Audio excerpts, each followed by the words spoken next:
Bowl champions, Eagles fans everywhere, this is for you. Let the celebration begin. It feels like Christmas morning right now, at least for me. I'm excited that we have a schedule. I don't know if they're going to play these games or fans will be in the stands, but a little bit of hope, right, Reuben? It's a little different. I think in a normal year, we'd be booking flights by now and hotels and kind of figuring out what to do, what waterfalls to find or lighthouses to find.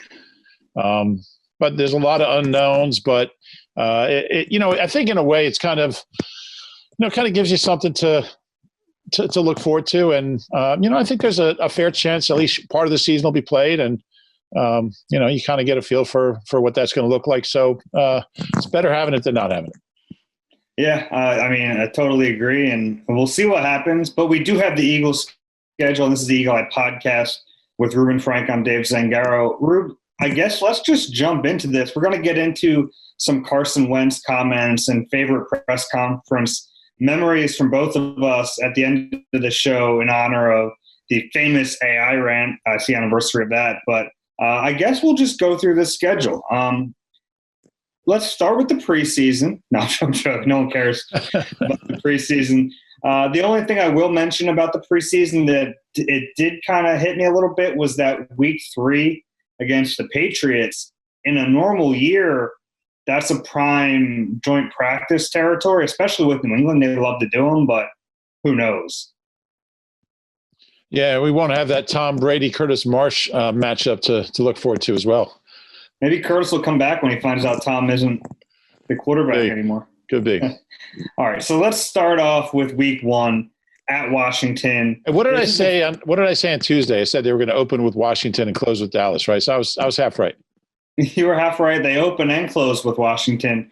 This is the third time in 4 years the Eagles play Washington to start their season. Based on the Redskins' recent success, that's a nice start. Yeah, I'm not going to say you can count on that. I was looking at comments on when somebody tweeted out about that game, and all the Redskins fans were talking about how winnable that game was. Come on, you're not winning that game. Eagles have won 6 straight against the Redskins, averaging 13-point win in those 6 games. 4th time in the last 8 years they'll play in the opener. Eagles have won the last 3, so it's a good way to start. They don't lose at FedEx Field. They're 14-9. An interesting thing I found, Eagles have won more games at FedEx Field than they won at RFK Stadium, and the Redskins played at RFK 3 times longer than FedEx Field. They're 14-9 at FedEx Field, and they were like 12-26, 12-26-2 at RFK. So interesting little note there for you, Dave. That is interesting. And at least they get the FedEx Field trip out of the way early because no one likes going there. And it is interesting. The Eagles don't have to get on a plane in the month of September. They have Washington and then 2 home games in the month, only 3 games in the month because of the September 13th start. But that's going to be nice, especially in these times where they probably don't want to have to get on a plane any earlier than they have to. At least for the regular season. We'll see what happens. Charter, so it's not like they're squeezing into a DC-9, U.S. Airways. Yeah, but, with stops in Charlotte, Pittsburgh. And you still have to go to different hotels, and you're exposed to more people. So I'm sure they'll be happy to stay home. Week 2 at home against the Rams, it's a 1 o'clock game, which means the Rams are going to have to fly across the country to play a 1 o'clock game. If you're the Eagles, that's a pretty good scenario. Yeah, that's an interesting game. Eagles are 15-5 in their last 20 games against the Rams. They've won 6 straight. Obviously, kind of when you think about Eagles-Rams, you think about Carson getting hurt, but the Eagles have had the Rams number. And, of course, anytime Carson plays against Jared Goff, there's going to be those comparisons. And assuming Carson they'll be there for their whole careers, Yeah, so I know. I couldn't resist. But yeah, so it's an interesting game. Certainly, I'm not a big, believer in the Rams and what they are as a team right now. But they were in a Super Bowl a couple years ago, so we'll see. Interesting matchup. Yeah, who knows? Maybe they'll bounce back this year. They still have a lot of talent on that team. They still have the best defensive player in football, in Aaron Donald. So we'll see. That's an interesting matchup. Week 3, and this one all of a sudden is interesting because the Bengals have Joe Burrow at home at the Link, 1 o'clock start. This should be a win for the Eagles, but they get a chance to see the rookie, and that'll be exciting. Yeah, Eagles have only beaten the Bengals 3 times in 13 meetings all time. The last win over the Bengals was in 2000 on a Donovan McNabb touchdown pass to Charles Johnson, the other Charles Johnson, the first Charles Johnson. You think about that 16-7 game in that was the last Eagles win. But the Paul Turner, we could have a Paul Turner comeback maybe for this one. Maybe we get honored at halftime. Love it. But, I mean, the idea of getting to face the rookie quarterback early in the season as opposed to later in the season, maybe a little advantage. I guess Carson had his best month of his rookie year, the first month. So who knows? But this is also going to – this will be a rookie quarterback without much of an offseason too. It's true.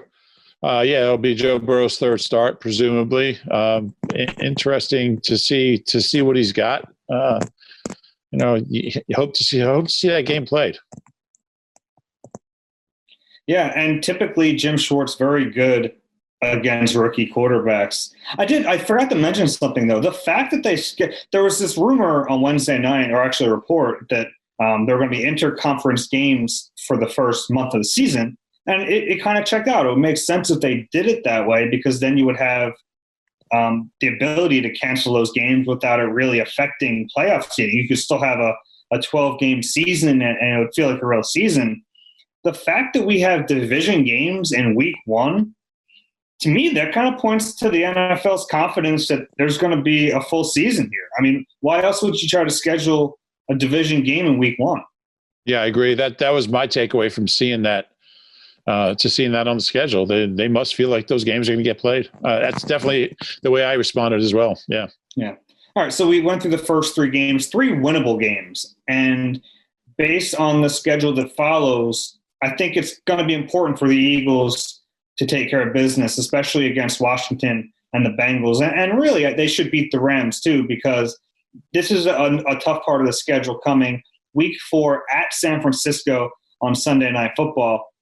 This is a Super Bowl team that they're really good. And it's tough to fly across the country and play like that.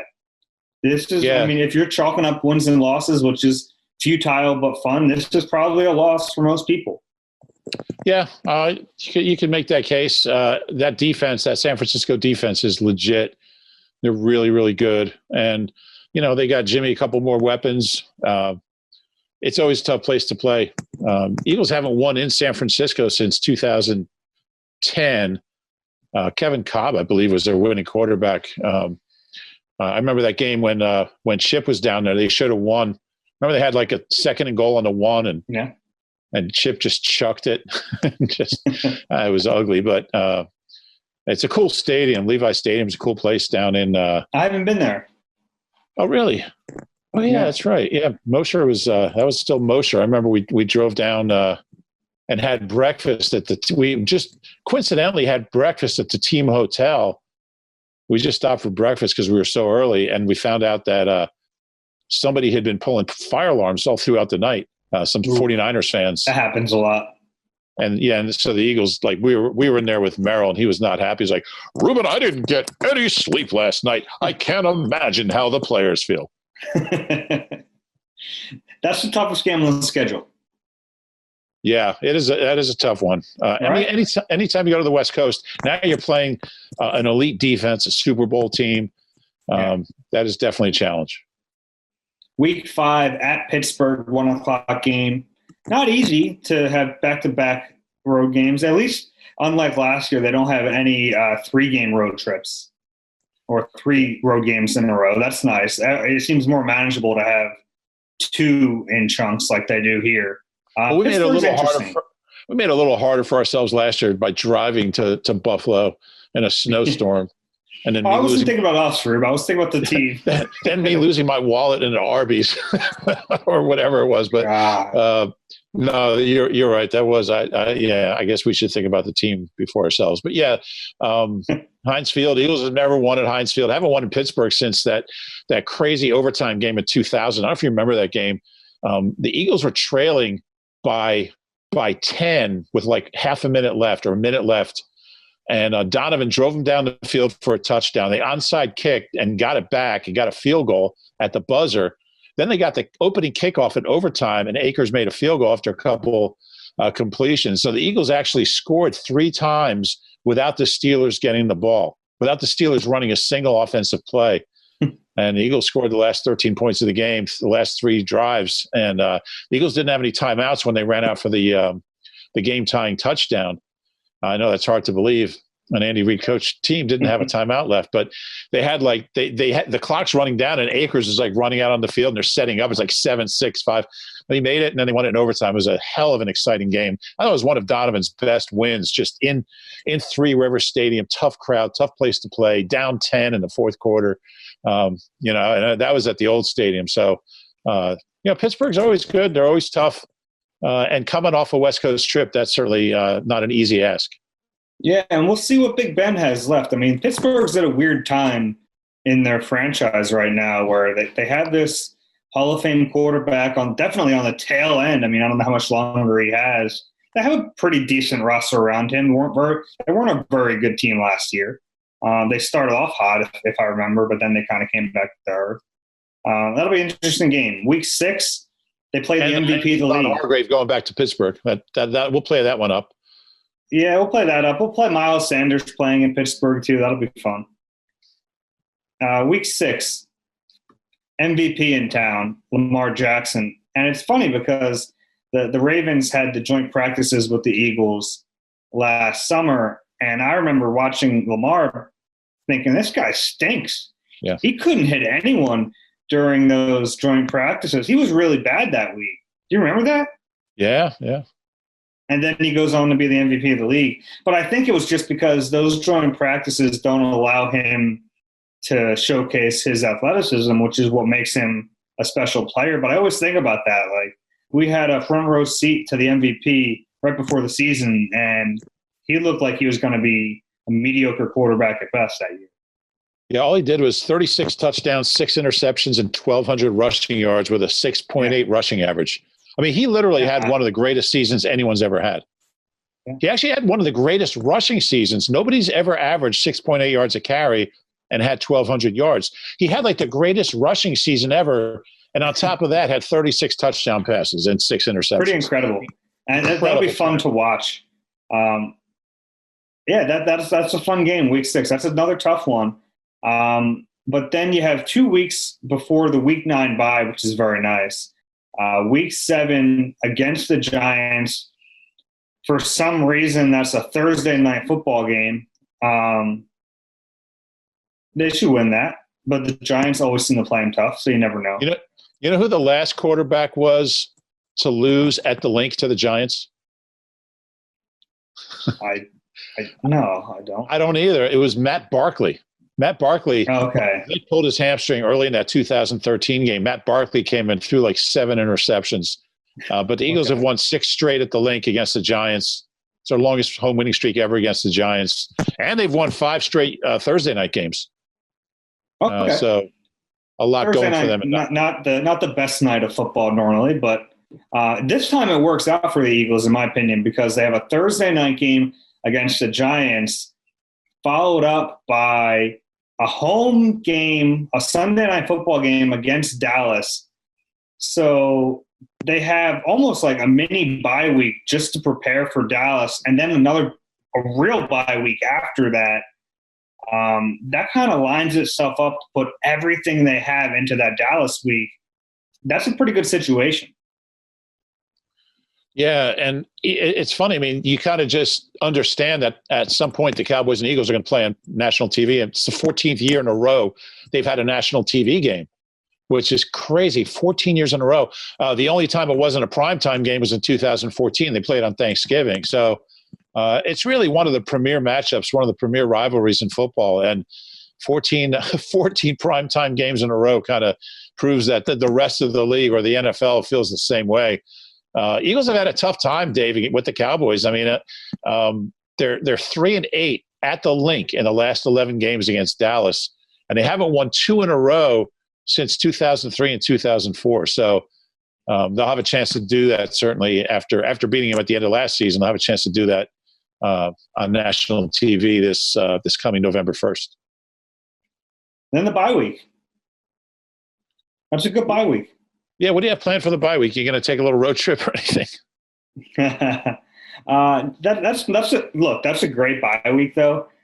I think that that's what we always hear from players is the first thing they get when the schedule comes out is when's the bye week, and week 9's perfect. That's kind of what everyone wants. You get it's obviously right in the middle of the season, and I very selfishly like it too because we get to just double our stats for any projection, which is I know you were thinking of yourself before, but I'm thinking of myself there, and I really like that.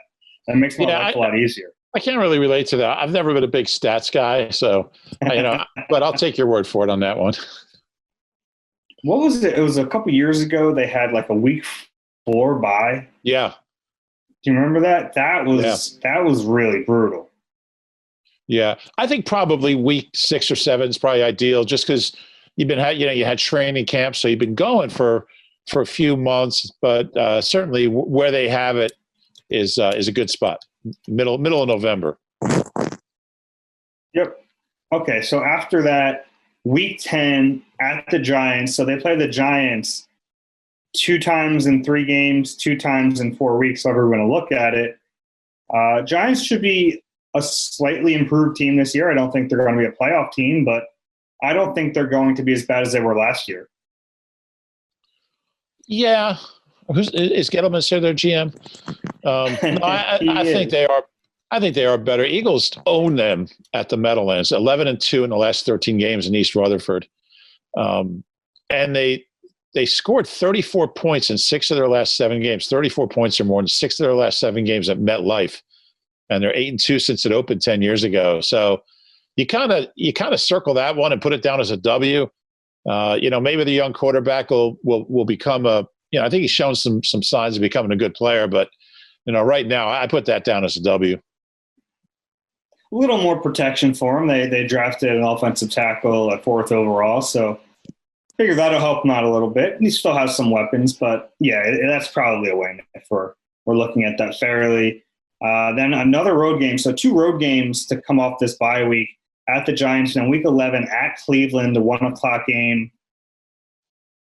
Look, Cleveland obviously has had their struggles in recent years, but they drafted a pretty good tackle too to protect that quarterback, and they have a ton of weapons on that offense. I don't know if they'll ever be a good team, but they have some firepower. I don't know if Baker Mayfield is going to rebound from that pretty bad year he had last season, but there really aren't any excuses for him this year.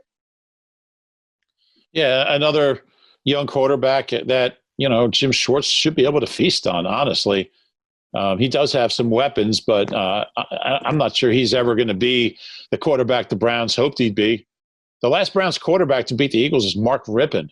It was in 1994, and that was the old Browns that became the Ravens, even though the league considers the old Browns as the new Browns and the Ravens as the Ravens. But I never really understood that. The franchise moved, but they left all the records and stuff in Cleveland. But they had the players. But anyway, never got that. But Eagles they've won 6 in a row against the Browns going back to 1994, and Eagles are 3-0 in that stadium. So that's another one. Back-to-back road games, but they're 2 very, very winnable games, certainly. Sure, and it helps coming off the bye week too. And going into the next opponent. Yeah, and they're going to need any help they can get because this is where the tough stretch to me really begins late in the year. Week 12 versus Seattle. That's a Monday Night Football game. Seattle's a tough team. They're probably not as tough as they used to be. The Eagles lost to them twice last year, but played them pretty close. Yeah, that's going to be a great game, and certainly Clowney's going to be playing for one of these 2 teams. I would think. Eagles have lost 6 straight home games against Seattle. Isn't that crazy? And the last time they beat them at home was at the Vet in '89. Randall threw touchdown passes to Chris Carter and Mike Quick. So they've just been a tough team, and a lot of those losses to Seattle have been, there was a 38-0, there was a 42-0. Like you said, the two last year were competitive games. I think the Eagles, they could have won both of those games last year. They certainly could have. So, but I do think that sometimes teams and players have kind of a block against a certain team. I think the Eagles had it or have it with the Saints a little bit, where they just can't get over the hump and beat that team. And if you can, it's huge. And that's going to be one of those games that if they can win that, that'll really set them up well going down the stretch. Yeah, that would be a big win, because that Russell Wilson is the first of 3 straight Hall of Fame quarterbacks. Week 13 at Green Bay, December 6th, the 4:25 game. This is actually the latest the Eagles have ever played a game in Green Bay. They've never played them in December in Green Bay. Yeah, always fun going to Green Bay and all the history and everything. I don't know if it'll be as much fun in December. No, that's true. Tough place. I mean, it's going to be the frozen tundra, no doubt. Tough place to play. I thought that was such a great win last year when the Eagles won out there. Really unexpected. It was just kind of redefine what that season, the expectations, reset the expectations for the season. But tough place to play, tough place to win. And, certainly at that point of the season, you wonder how many healthy bodies the Eagles are going to have coming off Seattle. I mean, going, like you said, you go Breeze, Rodgers, you go Wilson, Rodgers, Breeze in a row. I mean, that is a murderer's row of Hall of Fame quarterbacks. It is. And the Saints, like you said, the Saints in week 14, they've had their number. I mean, and I just don't know when eventually the Saints are going to slow down, but they have so much firepower. It's tough to see the Eagles winning that game. Maybe they do, and it is at home. That helps. And another thing with that game, that is the Saints' 3rd straight road game. I think the Eagles set the template for how to beat the Saints the last time they did beat them, which was in 2015. Sam Bradford was a quarterback, and Josh Huff had a career-high 78 receiving yards and a long touchdown, 41 yards from Bradford. I think if they can kind of recreate that magic Bradford to Huff, I think they have a pretty good shot. Got to get Huff going in this game. Is that what you think? You got to establish Josh Huff early. I think that's really the key. Yeah, so those 3 games are tough, but the next one – I don't want people to sleep on. At Arizona on December 20th, a 4:05 start. Arizona is not a bottom feeder anymore. They have a good young quarterback. They have some weapons. That is not an easy game, especially there can't be a letdown. Like the Eagles can't get through those 3 tough games and think, we have Arizona now, because Arizona's tough. Yeah, and the Eagles never beat Arizona. They've had trouble with that team, whether Arizona's good or bad, going back to when they were in the same division, which is a long time ago. They just can't. They're 0-3 in that stadium. I think they now call it State Farm Stadium, whatever it was, University of Phoenix, whatever they call it this week. Insert logo here, stadium, as Rich Hoffman once called it. They're 0-3 in that place, and they're 2-5 in their last 7 against the Cards. They just have trouble with that team. And I'm a big Kyler Murray fan. I don't know how you feel about him, Dave. I think he's going to be really, really good. And they got weapons around him. And I think DeAndre Hopkins. And I think they're well coached. And, they do. And that's a tough game. I mean, that could be one of those games. Everyone's going to be focusing on the 3 games before it and those Hall of Fame quarterbacks. But that is a tough game. Yeah, and it's kind of sandwiched in between those 3 games and week 16 at Dallas, which obviously could be for the division. That stretch right there, that's a 5-game stretch, week 12 to week 16 versus Seattle, at Green Bay, versus New Orleans, at Arizona, at Dallas. That is pretty tough late in the season. Yeah, you kind of feel like if you can go 2-3 in that stretch, that's okay. You kind of sign up for that. I mean, that's a challenge. One of those 2 would have to be the Dallas game. Honestly, you need that Dallas game. Yeah, you're right. It's definitely the tough stretch of the season, and they're going to have to build up some equity the first 10 games going into that stretch, because it's a tough one. And then week 17, they finish at home against Washington. A nice way to finish the season at home. If they're in a situation where you need the win to get in, you want to be at home. You want to play a team that you've handled in recent years. So that sets up nicely that if they're in that kind of situation and they have a team like that at the end, they'll take it. Dave, were you wondering the last time the Eagles opened and closed the regular season against the same opponent? I'm just curious. I have a feeling I'm about to find out. Well, just in case you want to know, because I know you're a big stats guy, it was 1962. They opened the season against the Cards at Franklin Field, and they finished in St. Louis at Busch Stadium against the Cards 58 years ago. Wow. Just throwing it out there. I'm really biting my tongue right now. Yeah. Yes, the press box at Franklin Field was really nice. Thank you. I didn't say anything. You said it. Yeah, you didn't have to. But and again, I mean, that could be a game that they need to get in, and especially considering the games before it. So it's kind of weird to play the same team so far apart in the season. I mean, both teams will be different. You look at the Giants; they're 2 games in 4 weeks. So I think looking at film, all that stuff is that you can do less of that, because they're not really changing that much in just 2 or 3 games. Whereas Washington, I mean, both teams are going to be pretty different in week 17 than they are in week 1. So it's going to kind of add a dimension to that rematch. Yeah, it's kind of strange because last year the schedule was so NFC East backloaded, and that would have made more sense this year given the uncertainty. Right. Like last year's schedule would have made more sense than this year's schedule.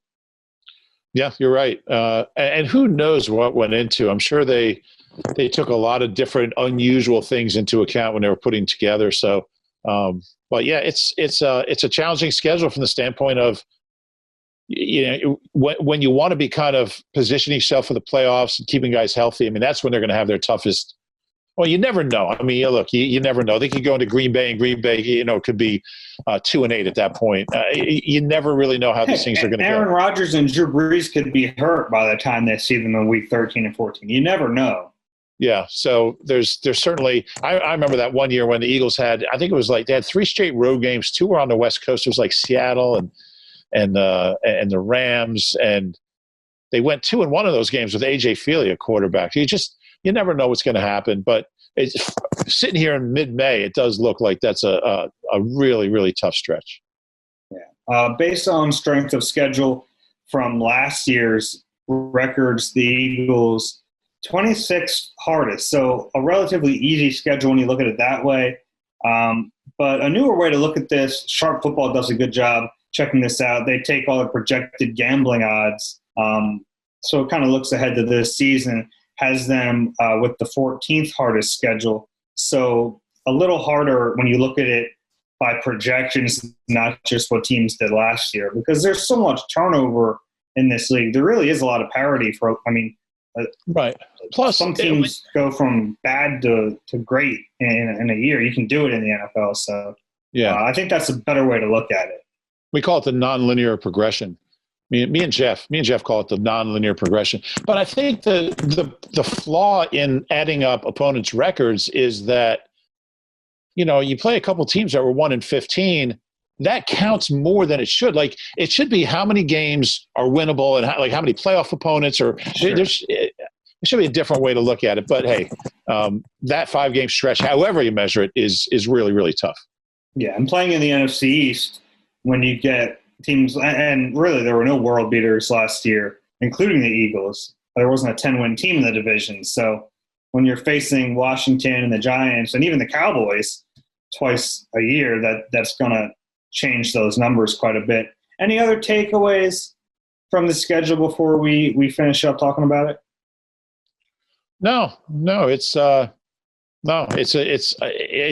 It doesn't jump out to me as the 26th easiest schedule in the league. I mean, certainly the first stretch of it looks manageable, but they're going to have to get to week 11, something like 7-3, to kind of have some breathing room to navigate that stretch there.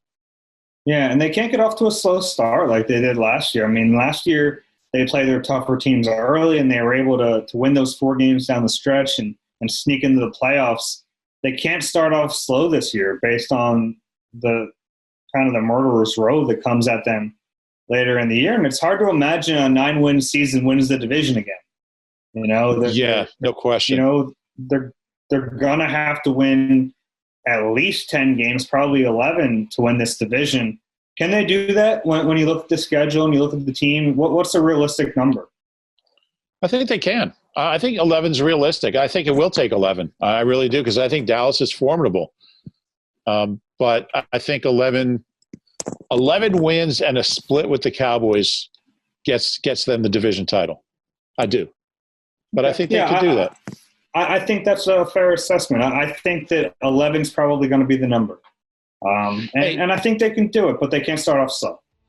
Your NBC Sports Philadelphia podcasts are now on the My Teams app. Listen to Eagle Eye, Sixers Talk, Phillies Talk, and Flyers Talk now, all on the My Teams app.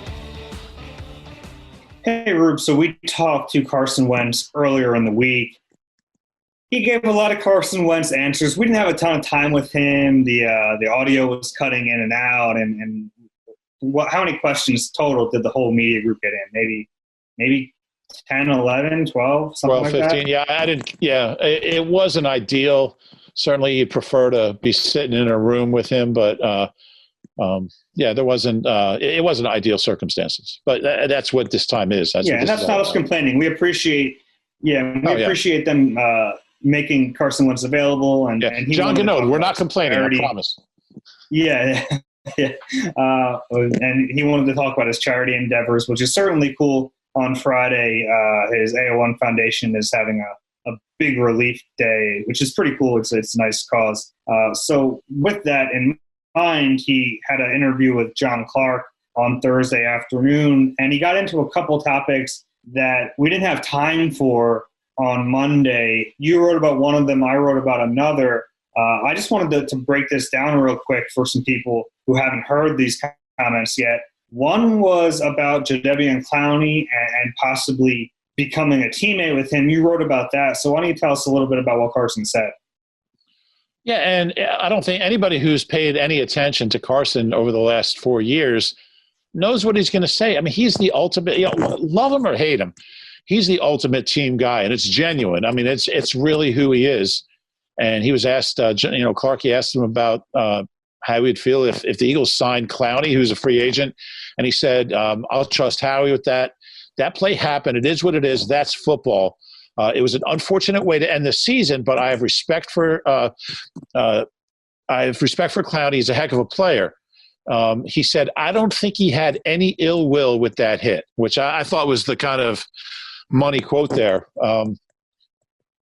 I really believe Carson wants to win more than anything. And, every team has guys that were rivals in college, don't particularly like each other, guys on offense and defense who don't like each other. You see it every year. And I'm not even saying they don't like each other. They don't have to be best friends. They don't even play on the same side of the football. So I legitimately believe that if Howie did make the move, which I don't think they'll do, I don't think they're going to sign him, but if they did, I think Carson would be fine with it. I really do. I think that's the way he's wired. Yeah, no, I generally agree with you. And if it helps them win games, I mean, why wouldn't Carson want that? Heck, if I'm Carson, we joked about this, but this guy's knocked out the Eagles quarterback in each of the last 2 years with hard hits. If he's on your team, you can't do that. I mean, when you play Seattle in, December, he's not going to be another sideline if he's on your sideline. I thought the part, you're right, the part where he said he didn't think there was any ill will, he didn't need to say that, right? I mean, right. Carson chooses words carefully. He is very calculated. He's always been like that. I remember back at the Senior Bowl in 2016 interviewing Carson Wentz because he thought, well, maybe this kid will be there at 13. He didn't know he was going to be the second quarterback taken and the second player taken in that draft. But I remember being really impressed with his media savvy, even back then, very calculated, very diplomatic, and he certainly carried that through. He's gotten even better at it. But he didn't need to say there was no ill will or no ill intent, whatever he said. He could have said, I trust Howie. I welcome any teammate, that sort of thing. But the fact that he said as he took it as far as he did, I thought was interesting. But I kind of agree with you. I don't think Clowney is going to be an Eagle. What else made an impression on you from that interview? Yeah, to me, it was the Alshon Jeffrey part of it. And it was something I really wanted to ask Carson on Monday. And look, we kind of understand the situation, and that even if there is some friction between the two, they're never going to let it get out there, at least not while they're still teammates. But to John Clark, Carson did say that him and Alshon have been in contact this offseason, and he said he's confident in Alshon's ability to be out there helping the team this year. Now, maybe he's not confident that Alshon's really going to play a role this year, but they've been in contact. You wouldn't lie about that. He could have found a way to skirt around that. So a lot of times with Carson, I think there's just this instant reaction like, well, what did you think he was going to say? Like, that's what I expected him to say. But there are some hints in his answers that I think you can read into a little bit. And the fact that he's at least talked to Alshon this offseason to me is notable. They don't have to talk. Yeah, right? I think that's fair. I think you're right. And, we throw that leadership role, that leadership word around way too much. But I think Carson does take that to heart and takes it seriously. And I think reaching out to Alshon, because I'm assuming Alshon didn't call Carson. You never know. Maybe he did. Yeah. You never know. Now I was going to say something. I'm not going to do that. I know what you're going to say because I was thinking it too, but I won't say it. All right, that's fair. Yeah, I think it's a good sign. And who knows? Stranger things have happened. Maybe Alshon, comes back for week 10 and has a really solid 6 or 7 games. Catches 30 balls the last 5 or 6 games and makes it's possible. And if he can get healthy, if you have to pay him, you're not going to trade him. The guy can't walk right now. You're not going to trade him. With that contract and that injury, he's untradeable. So if you come to terms with the fact that he's going to be here this year, you may as well try to get something out of him. And the best way for that to happen is if Howie talks him up and Howie's positive about him, and his quarterback kind of fosters that relationship with him and does everything he can. So if Alshon does get healthy, which could happen, could not happen, but if he does get healthy and he does play, then all of a sudden you have a weapon who isn't a bad player, and you have him healthy and you have him with a good relationship with the quarterback. So that's what leadership is all about. Yeah, and that relationship with Carson is going to be big. Whether or not the perception matches up perfectly with reality, I don't know if we'll ever truly know that, but I think it's fair to say they're not like best of friends. They're not as close as, Carson and Zach Ertz or Jordan Matthews, and that's okay. They don't have to be best buddies, but in order to get the most out of the player, they have to have a solid working relationship. So you're right. You might as well. If he's under contract and you don't want to cut him because you figure I'm going to try to get something out of him, and you can't trade him because who wants that? You might as well try to get something out of him, and then the best way to do that is for him and Carson to get along. So I thought there was some encouraging stuff there from Carson, and yeah, it was a little bit of a stock answer, but if you kind of look through it a little bit, there was something there. Yeah, and good job by Clarkie with the interview. Yeah, absolutely. The last thing I wanted to bring up today, it's we're doing this on Thursday night, so it is still technically the 18th anniversary of the Allen Iverson infamous practice press conference. So I wanted to ask you, you've been doing this for a few years. There we go. Is there a particular press conference that stands out to you? I don't know if you've ever had a practice presser, but which one kind of sticks out to you the most? Well, there was one day Norm Van Brocklin was really in a bad mood, and he comes. No, it was. I got to be careful the way I get into this because, and by the way, speaking of that, Iverson, the Sixers Talk podcast had a great interview with Larry Brown, kind of looking back at that, the circumstances around that press conference and his relationship. Don't tell me. I haven't listened to it yet. Don't tell me too much. No, I was just saying it was a terrific interview. So check that out. Okay. Check it out on My Team's app too. But for me, in 1996, and I'm sure you remember this. Actually, I'm not sure, but you're probably 3. But the Eagles got beat by the Redskins down at it was at the Vet, and they just got manhandled. They got beat by Gus Frerotte. It was just a terrible game. They just got physically beat up. And Ray Rhodes shows up in the press conference the next day. It was actually, I believe it was actually at the old Holiday Inn where they're building the casino, because there was a Phillies day game, I think. So they actually had the press conference in some conference room at the Holiday Inn, I believe. But that was when Ray kind of, I don't know how to, I have to be careful how I phrase it, but he basically compared what the Redskins did to having people come into your house. And do you remember this? No. And basically mistreat your family members. Oh. Yeah. And he would use very graphic terms to talk about how he compared it to having people break into your home and mistreat the female members of your family. Yikes. It was awful. It was, and actually I went back and found the clipping that Phil Sheridan wrote for the Inquirer that the next day. And I sent it to Phil. It was just a reminder of one of the stranger days in our years on the beat. But Ray came out the next day and apologized and said he was never talking to the media again, which was interesting because he's the head coach. But, Ray was under a lot of pressure and a lot of stress, and he didn't sleep, and he was it was a terrible thing. I know Jeff Lurie was horrified. Jeff Lurie just bought the team 2 years earlier, fired Rich Kotite and hired Ray Rhodes, and a year into his head coaching tenure, he managed to offend like 2 billion people with one press conference. So they brought him out the next day. I think it was an off day because it was a Tuesday, because that was at his Monday presser.